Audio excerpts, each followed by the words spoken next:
jiwa raga dalam alam ilahi. Assalamualaikum warahmatullahi wabarakatuh. Alhamdulillah, syukurillah, wala hawla wala quwwata illa billah. Asyhadu an la ilaha illallah wa la syarika lah wa asyhadu anna Muhammadan abduhu wa rasuluhu la nabiyya ba'dah. Amma ba'du, rekan-rekan mahasiswa yang berbahagia, di dalam kesempatan ini di sesi 11 pada mata kuliah analisis struktur, pada kesempatan ini kita akan membahas tentang analisa kekuatan balok beton bertulang. Setelah di sesi sebelumnya kita membahas tentang analisis kekuatan balok beton bertulang, nah pada kesempatan ini bagaimana cara kita menganalisis kekuatan balok beton bertulang, ya.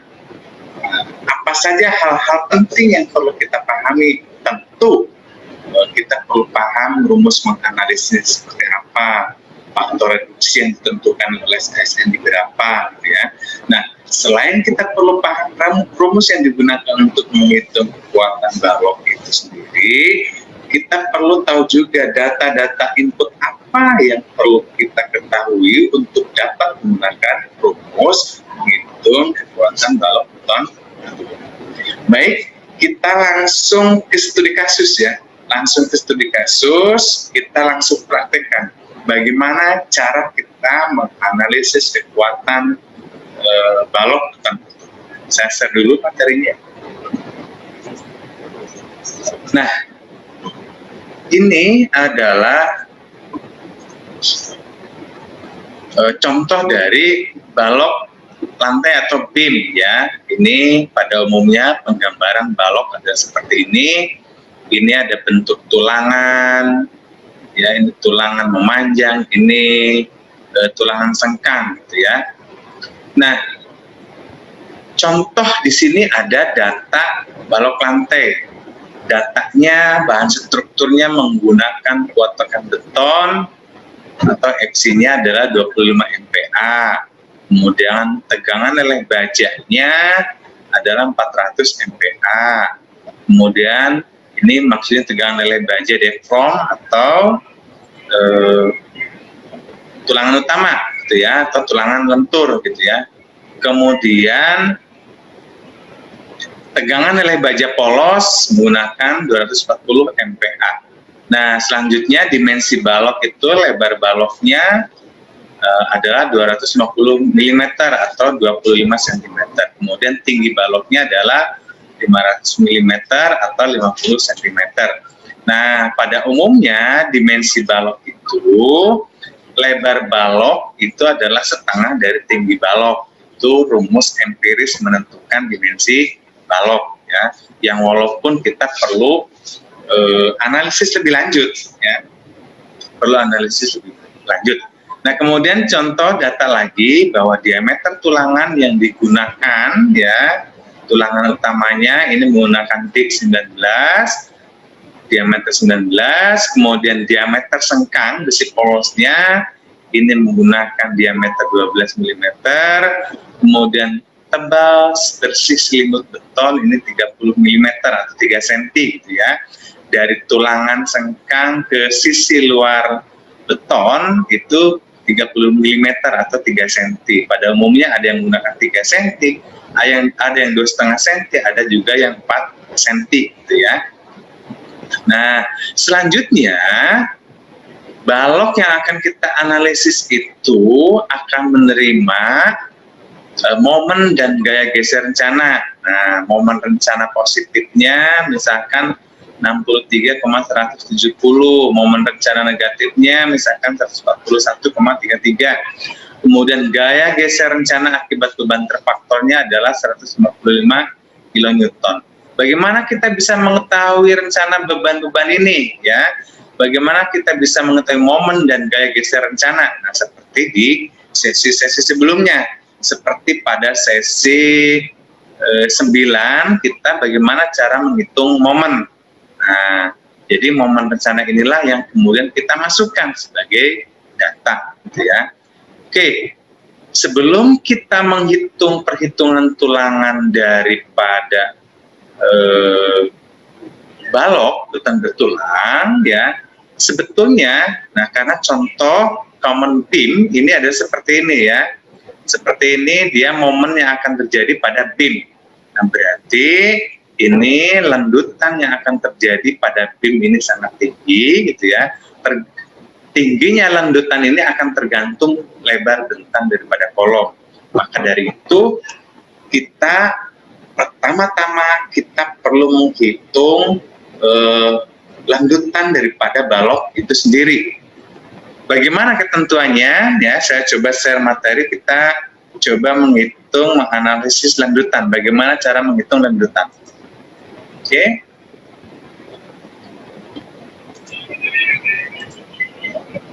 Nah, ini adalah cara menghitung landutan ya. Pada umumnya, F izin itu adalah L per 360, di mana L itu adalah lebar bentang. Ya, lebar bentang itu maksudnya apa? Lebar bentang itu adalah dari kolom satu ke kolom lainnya. Balok itu berapa lebar bentangnya, atau membentang di atas, di antara kolom ke kolom itu jaraknya berapa. Contoh misalkan di sini lebar bentangnya dari kolom ke kolom adalah 400 cm atau 4 meter ya, maka F izin, landutan izinnya maka dapat ditentukan 400 per 360, atau landutan izinnya adalah 1,111 cm.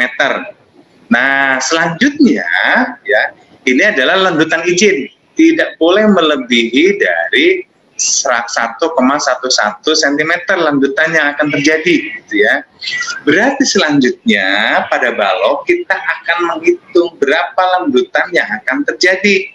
Bagaimana cara menghitung landutan yang akan terjadi? Nah, ini adalah rumusnya. Landutan yang akan terjadi adalah 5L pangkat 2 ya.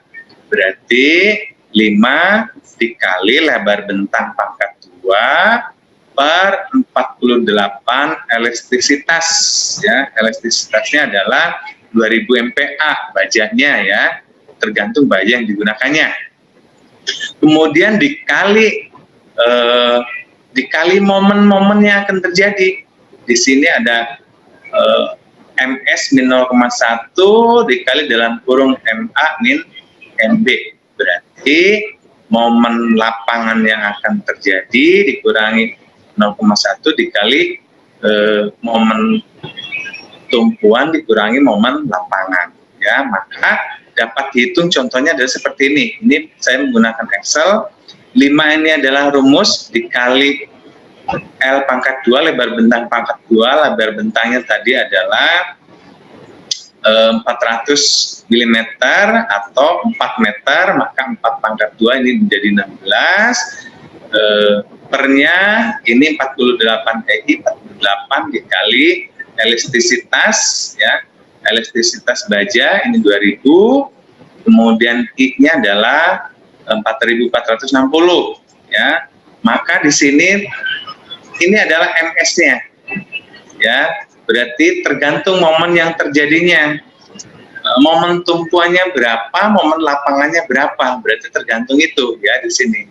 Momen yang akan terjadi, nah momen tumpuan dikurangin 0,1 dikali momen lapangan dikurangin momen tumpuan gitu ya. Berarti landutan yang akan terjadi ini sebesar 0,120 cm.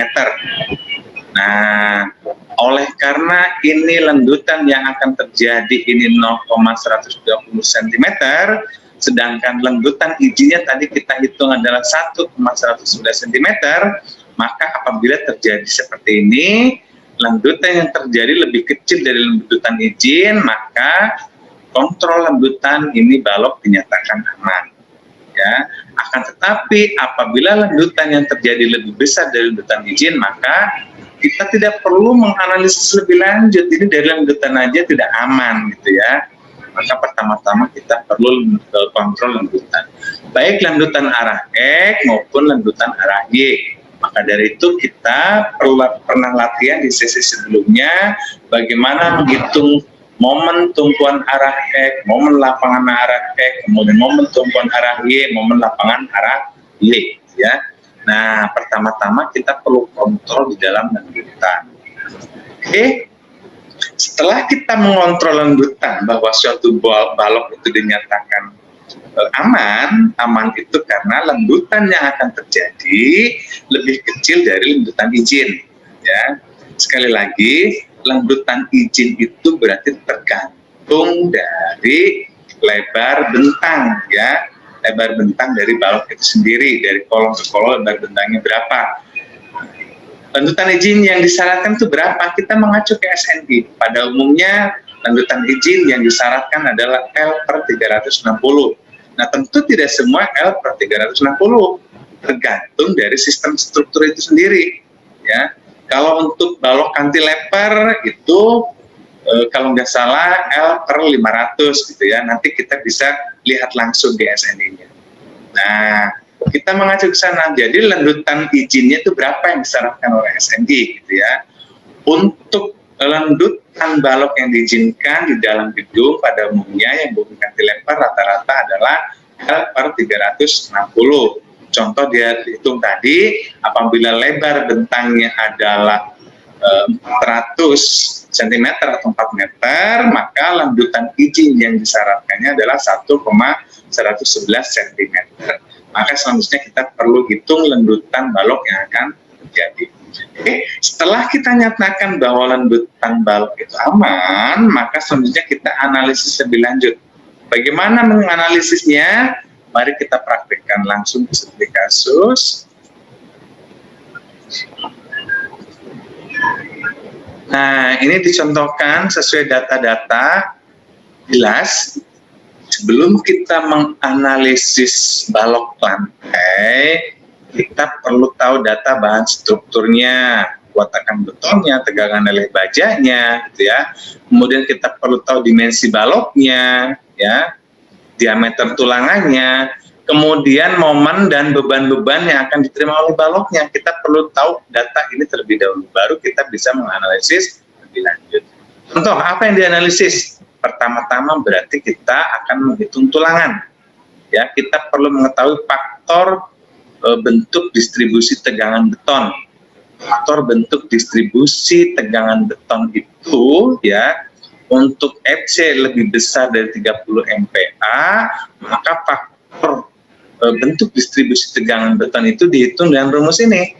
Rumusnya adalah 0, ini simbolnya faktor bentuk distribusi tegangan beton itu simbolnya adalah ini. Rumus hitungnya adalah 0,85 dikurangi 0,05, ini angka koefisien, nggak perlu tanyakan ini angka dari mana asalnya, ini koefisien ya, angka tetap. Baru kita selanjutnya dikali dalam kurung FC. FC-nya itu apa? FC-nya itu kuat tekan betonnya yang digunakan berapa, gitu ya. Kemudian dikurangin 30 dibagi 7, ya. Nah, ini apabila kuat tekan beton yang akan digunakan ini lebih besar dari 30 MPa, ya. Tetapi apabila kuat tekan beton yang digunakan sama dengan atau lebih kecil dari 30 MPa, maka faktor bentuk distribusi tegangan beton itu diambil 0,85, ya. Oke. Selanjutnya kita hitung rasio tulangan pada kondisi balance. Nah, rasio tulangan rumus hitungnya adalah ini. Berarti ini kita hasilnya adalah sebesar 0,0271 untuk rasio tulangan pada kondisi balance, ya. Rumus hitungnya jelas ini, berarti ini kita hanya perlu mengetahui tadi faktor bentuk distribusinya apabila lebih besar dari lebih kecil dari 30 MPa diambil 0,85, maka ini ganti dengan angka 0,85 dikali 0,85 ini adalah angka koefisien, kemudian dikali dengan kuat tekan betonnya, kemudian kalau tekan betonnya dalam bentuk MPa, ya, kemudian dikali dengan kuat leleh bajanya, dikali 600 dibagi dalam kurung 600 ditambah kuat leleh baja, atau hasilnya adalah 0,0271. Kemudian faktor tahanan momen maksimum. Nah, faktor tahanan momen maksimum itu Rmax ini sebesar 6,573. 6,5736 itu apabila data-datanya adalah seperti ini, gitu ya. Karena di sini saya contohkan ini sudah terkoneksi dalam Excel, ya. Di sini bahwa Rmax atau faktor tahanan momen maksimumnya adalah 0,75, ini sebuah angka koefisien, kemudian dikali dengan rasio tulangannya adalah ini yang 0,0271, kemudian dikali FY-nya adalah tadi, mana FY ini adalah 400 MPa, ya.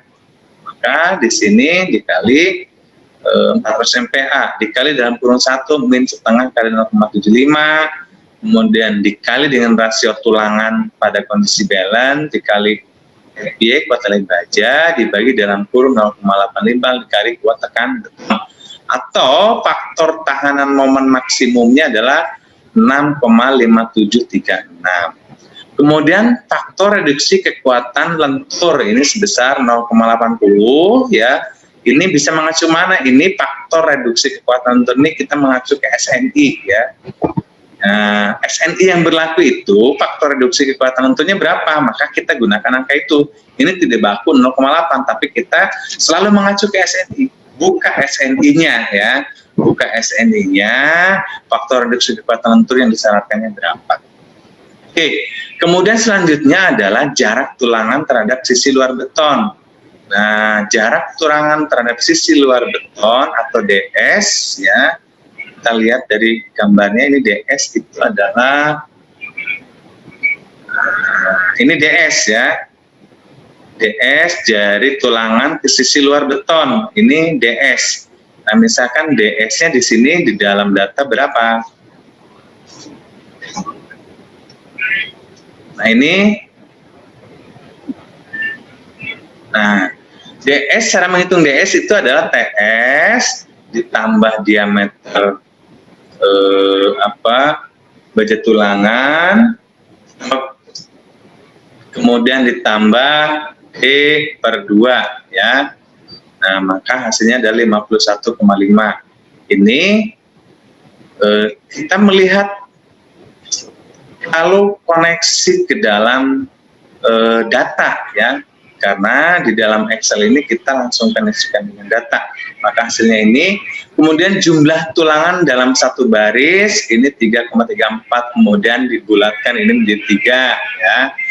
Jarak horizontal pusat ke pusat antar tulangan, ini cara menghitungnya adalah ini, atau 45 mm, ini jarak horizontal pusat ke pusat antar tulangan. Ini berarti jarak tulangan ke tulangan itu 45 mm, ya, atau 4,5 cm.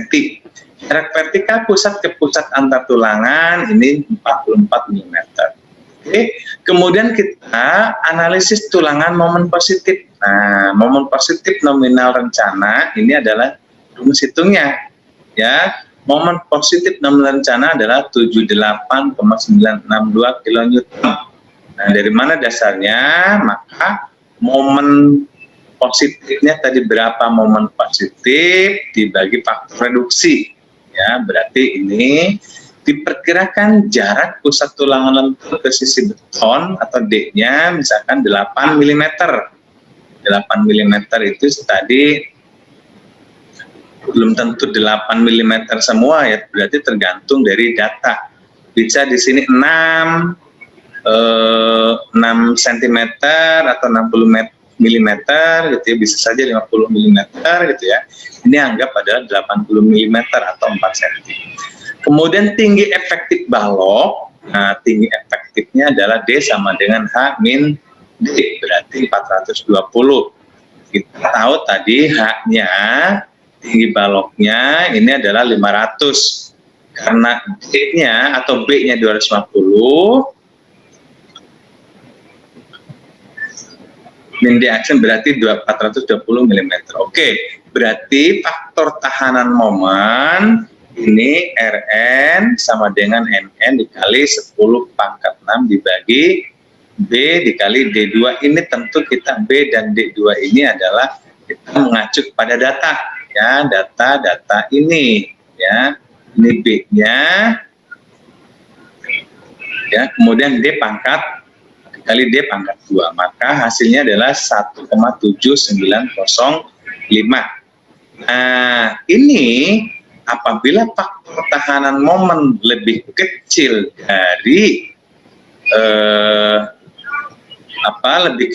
faktor tahanan momen maksimum, ya, maka itu dapat dinyatakan aman. Tapi kalau faktor tahanan momen itu lebih besar dari faktor tahanan momen maksimum, maka itu tidak aman.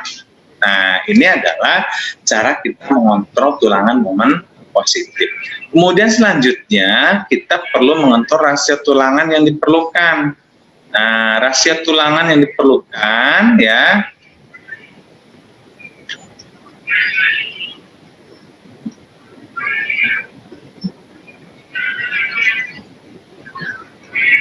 rasio tulangan yang diperlukan ini contoh analisisnya, ya. Ini rumusnya, ya. Ada rasio tulangan minimum, min, ini rumusnya, kemudian rasio tulangan yang digunakan, luas tulangan yang diperlukan. Nah, luas tulangan yang diperlukan itu berarti untuk menentukan bahwa berapa banyak besi yang digunakan pada balok. Nah, maka itu disebut dengan luas tulangan yang diperlukan, ya. Totalnya adalah misalkan luas tulangan yang diperlukan adalah 492 mm persegi. Dari mana dasar menghitungnya? Ini AS sama dengan P kali B dikali D, ya. Ini mengacu P-nya, kita lihat data, berarti tinggi balok, ya, tinggi balok,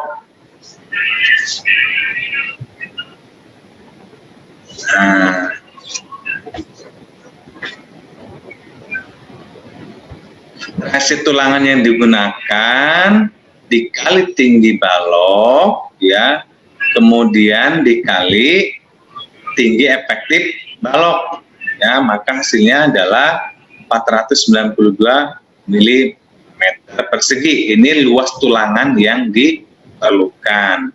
Kemudian jumlah tulangan yang diperlukan, ya, jumlah tulangan yang diperlukan adalah di sini dihitung, berarti luas tulangan yang diperlukan dibagi jari-jari dari tulangan itu sendiri, ini dapat dihitung menjadi 1,734. Maka digunakan tulangan 2D19, ya, 2 tulangan menggunakan D19. Kemudian luas tulangan terpakai, ini terpakainya berarti karena ini 2, ya, 567 mm, maka luas tulangannya adalah 0,67, maka ND lebih kecil dari 3, maka ini dapat dinyatakan dengan oke, gitu, ya. Oleh karena itu dapat disimpulkan bahwa di baris ke-1 jumlah tulangannya perlu 2, jarak tulangannya 51,50 mm, jumlah jaraknya adalah 103 mm. Kemudian di baris kedua jumlah tulangannya 0, nggak ada. Kemudian di baris ketiga juga tidak perlu ada tulangan. Nah, ini adalah cara menghitung, menganalisis tulangan. Nah, kemudian letak titik berat tulangan, ya, letak titik berat tulangan, ini rumusnya menjadi seperti ini. Nah, maka ini hasilnya ada 51,5. 51,5 itu lebih kecil dari 80. 80 itu dasarnya dari mana? 80 ini adalah jarak pusat tulangan lentur ke sisi beton apabila memang 80 mm, gitu, ya. Nah, letak titik berat tulangan ini, maka apabila sama tadi, ternyata apabila selimut beton tadi 2,5 cm, ya, maka cuma 50 mm, ini maka tidak dinyatakan tidak aman, tapi dengan 4 cm maka ini menjadi aman. Kemudian tinggi balok efektif dan seterusnya ya. Nah, di sini syarat yang perlu diperhitungkan adalah ya bahwa momen nominal terfaktor itu harus sama dengan atau lebih besar dari tahanan momen balok ya. Momen nominal terfaktor tahanan momen balok ya, tahanan momen balok ini harus lebih besar dari momen nominal. Nah, tahanan momen balok ini dapat dihitung dengan ini. Berarti momen nominal dikali faktor reduksi ya. Nah, di sini contohkan dalam hitungannya, ini rumus-rumus penghitungnya dipahami ya. Rumus hitungnya, ini hasil hitungannya. Di sini tahanan momen balok terfaktor ini adalah 77,510 kilonewton meter ya. Nah, sedangkan momen positifnya adalah 63,170. Dari mana momen positif? Momen positif ada tadi data. Data dari pembebanan tadi, momen rencana positif akibat beban terfaktor ini adalah 63,170. Berarti momen terfaktor harus lebih besar, sama dengan atau harus lebih besar dari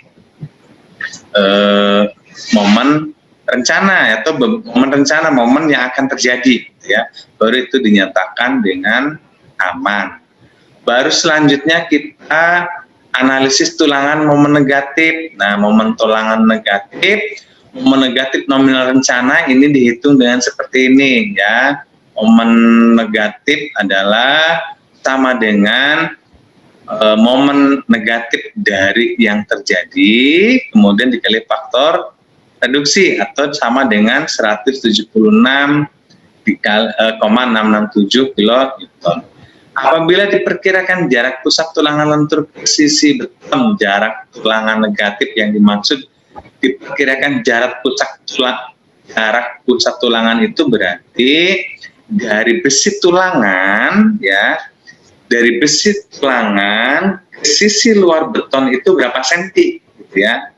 Itu maksud dari jarak pusat tulangan. Misalkan jarak pusat tulangannya adalah 80 mm atau 8 cm gitu ya. Dengan tinggi balok efektifnya 420 mm atau 42 cm, maka faktor tahanan momennya dapat dihitung seperti ini. Ini 10-nya, tentu ini 10 pangkat 6 ini koefisien ya. B-nya berarti dari lebar balok ya. Kemudian D2-nya, D pangkat 2-nya adalah tinggi efektif balok. Tinggi efektif balok D2-nya adalah ini. D pangkat 2 adalah 420 mm pangkat 2 ya. Nah, maka faktor tahanan momen ini adalah 4,0061. Sekarang faktor tahanan momen bandingkan dengan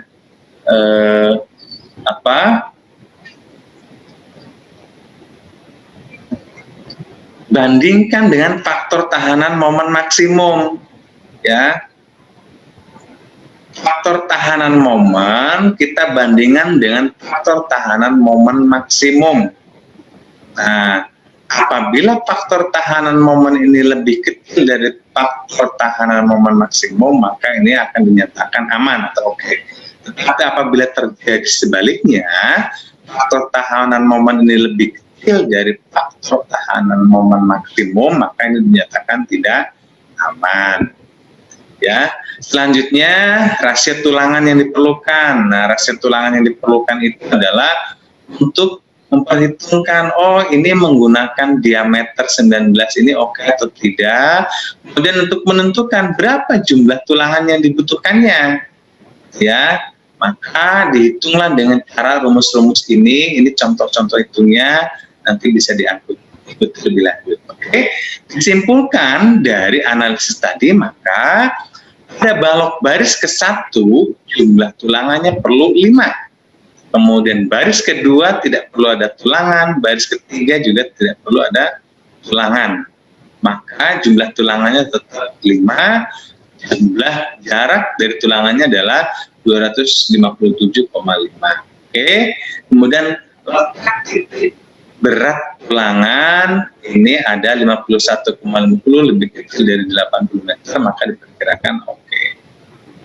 Baru selanjutnya tulangan geser, tulangan gaya geser ultimate rencana. Nah, ini gaya gesernya. Dari mana nih gaya geser? Ya, gaya geser itu G29. Ini gaya geser rencana akibat beban terfaktor. Maka ini akibat beban terfaktor apabila kita pernah contohkan analisis sebelumnya bahwa gaya geser akibat beban terfaktor itu, maka balok tersebut akan menahan beban aksial berapa, ya. Beban aksialnya berapa itu akan menjadi gaya geser, ya. Beban aksialnya berapa berarti kalau balok beton itu tergantung dari tebal betonnya berapa, plat lantai betonnya berapa, kemudian di atasnya ada dinding atau tidak, gitu ya. Jika ada, maka kita hitung di sana beban mati dari balok beton itu sendiri, kemudian beban hidup dari balok beton itu sendiri, maka ini menjadi gaya geser rencana akibat beban terfaktor, ya. Nah, ini VU, ini gaya geser akibat beban terfaktor. Karena apa? Karena balok ini akan apabila dibebani, ini contoh gambarannya ini ya, apabila dibebani, maka di tengah akan melendut. Jika di tengah melendut, maka ujung dan ujung akan tertarik, maka ini disebut dengan gaya geser. Berapa besar gaya gesernya? Berarti tergantung beban di sini. Beban di sini berapa, maka gaya gesernya berapa. Contohkan di sini gaya gesernya adalah 155 kilo Newton. Maka bagaimana cara menganalisisnya? Ya, oke. Maka cara menganalisisnya, ini contoh tadi beban gaya geser ultimate-nya, kemudian faktor reduksi kekuatan gesernya, misalkan ini 0,6 dari mana? Ini tentu mengacu ke SNI, ya. Kemudian tegangan leleh baja tulangannya 240 MPa, misalkan, berarti ini tergantung data tulangan yang digunakannya berapa. Nah, berarti kuat geser beton ini dapat dihitung dengan rumusnya adalah seperti ini. Ya, PC sama dengan, nah, seperti ini, akar dari kuat tekan beton, ya, kemudian dibagi 6 kali lebar beton, kemudian kali tinggi, kali lebar, bukan lebar beton, kali lebar balok, kemudian kali tinggi balok dikali 10 angka 3, maka hasilnya adalah kuat geser beton ada 87,500 kN. Sehingga menggunakan tekanan geser beton menggunakan faktor reduksi dikali dengan faktor reduksi, berarti tahanan geser beton ini adalah 52,500 kN. Berarti di sini perlu menggunakan tulangan geser. Kenapa perlu menggunakan tulangan geser?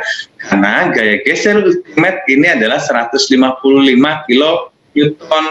Sedangkan tahanan geser ini hanya 52,500 kN, ya, sehingga perlu tulangan geser. Oke. Tulangan geser, perlu tulangan geser menggunakan apa? Berarti perlu menggunakan sengkang. Nah, atau cincin dari tulangan. Bagaimana cara menghitungnya? Nah, tahanan geser sengkang berarti ini cara menghitungnya adalah ini. Nah, apabila menggunakan tulangan sengkang, ini tulangan sengkangnya adalah 102,500 kN.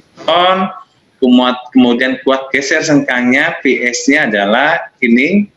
Cara menghitungnya, ya, totalnya adalah 170,833 kilonewton, maka digunakan sengkang berpenampang 2 dengan diameternya besi polos 12 mm ya, karena ini 102 kilonewton, ini perlu menggunakan 12 mm.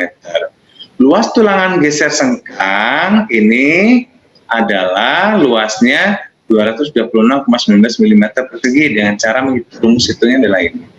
Jarak sengkang yang diperlukan. Nah, jadi ada luas tulangan geser sengkang yang diperlukan, kemudian juga jarak sengkang yang diperlukan. Jarak sengkang yang diperlukan, cara menghitungnya adalah ini rumusnya, sehingga dapat diketahui jarak sengkangnya adalah 133,47 mm atau 13 cm, 347 ya. Kemudian jarak sengkang maksimum SMAX-nya per 2, jarak sengkang maksimumnya adalah 224,25 mm atau 22 cm ini jarak sengkang maksimumnya. Jarak sengkang yang diperlukan adalah 13, sekian cm, jarak sengkang maksimumnya adalah 22 cm, sekian. Jarak sengkang maksimumnya dibulatkan ini jadi 250 mm atau 25 cm. Jarak sengkang yang harus digunakan ini tetap 133,47 mm ya, maka diambil jarak sengkangnya 13 cm atau 130 mm, sehingga digunakan sengkang 2 dengan diameter besinya 12 mm dengan jarak sengkang, jarak cincin antar cincin 13 cm. Nah, ini adalah cara-cara menganalisis kekuatan balok lantai ya. Cara-cara menganalisis kekuatan balok lantai. Berarti kesimpulannya adalah ya, untuk dapat menghitung kekuatan balok lantai, pertama-tama kita perlu hitung atau perlu analisis terlebih dahulu lendutan izinnya berapa, kemudian lendutan yang akan terjadinya berapa. Nah, setelah itu kita cek dimensi dari balok itu sendiri.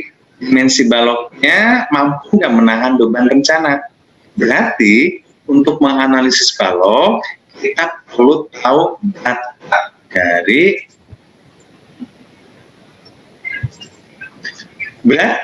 untuk menganalisis balok, kita perlu tahu data bahan struktur. Bahan struktur itu berarti terdiri dari kuat tekan beton yang digunakannya berapa, tegangan leleh baja deformnya berapa, kemudian tegangan leleh baja polosnya atau sengkangnya itu berapa, dimensi baloknya berapa. Nah, dimensi balok itu berarti lebar balok kali tinggi baloknya berapa, kemudian diameter tulangannya berapa, diameter tulangan deformnya berapa, diameter tulangan sengkangnya berapa. Yang selanjutnya tentu beban rencananya, momen dan gaya geser rencananya berapa, momen rencana positifnya berapa, momen rencana negatifnya berapa, kemudian gaya geser rencana akibat beban faktornya berapa. Nah, apabila kita tahu data-data tersebut, maka rumus-rumus yang dicontohkan tadi baru kita bisa aplikasikan, baru kita bisa analisis. Oh, ternyata ini bisa dinyatakan aman. Oh, ternyata ini perlu menggunakan tulangan sengkang. Oh, ternyata besi diameter tulangan sengkangnya harus sekian milimeter, jarak sengkangnya harus sekian milimeter atau harus sekian sentimeter. Nah, itu adalah cara kita menganalisis balok beton bertulang, gitu ya. Ini semoga bermanfaat. Di sesi selanjutnya kita akan belajar tentang analisis kolom atau analisis struktur baja. Analisis struktur baja berarti terdiri dari kolom baja, balok baja, gitu ya. Nah, namun sebelum ke baja, mungkin saya akan menyampaikan di sesi 12 kita akan menganalisis plat lantai terlebih dahulu, karena balok lantai, kemudian kolom ini akan berkaitan dengan plat lantai. Selanjutnya kita akan bahas tentang plat lantai, bagaimana kita menganalisis plat lantai, bagaimana kita menghitung beban akibat plat lantai, dan seterusnya. Baik, di sesi 11 tentang analisis balok lantai bertulang pada kesempatan ini, seperti kita sampaikan tadi, mudah-mudahan bermanfaat. Nah, untuk tugasnya di dalam analisis balok beton bertulang ini, karena materi yang saya unggah, contoh perhitungan analisis ini menggunakan yang dicontohkan tadi menggunakan Excel di dalam materi di dalam bentuk PDF, maka tugasnya adalah dari PDF tadi dirubah menjadi Excel, kemudian koneksikan hitungan-hitungan, rumus hitungannya berdasarkan data-data di dalam Excel, gitu ya, sehingga materi yang diunggah di dalam PDF kita bisa mampu sendiri kita mengaplikasikan langsung ke dalam Excel. Karena kalau sudah kita aplikasikan ke dalam Excel, kita apabila kita rubah data-data input dari bahan yang digunakan, kemudian dimensi baloknya, kemudian rencana pembebanan baloknya, maka akan secara otomatis akan terdeteksi, ya. Sehingga tugasnya adalah mengaplikasikan dari PDF menjadi Excel. Tentu di dalam Excel harus berdasarkan rumus-rumus itu mengacu kepada data-data input yang harus digunakan. Baik, sesi 11 pada kesempatan ini saya cukupkan, kurang lebihnya mohon dimaafkan. Saya akhiri, billahi taufiq wal hidayah, wassalamualaikum warahmatullahi wabarakatuh.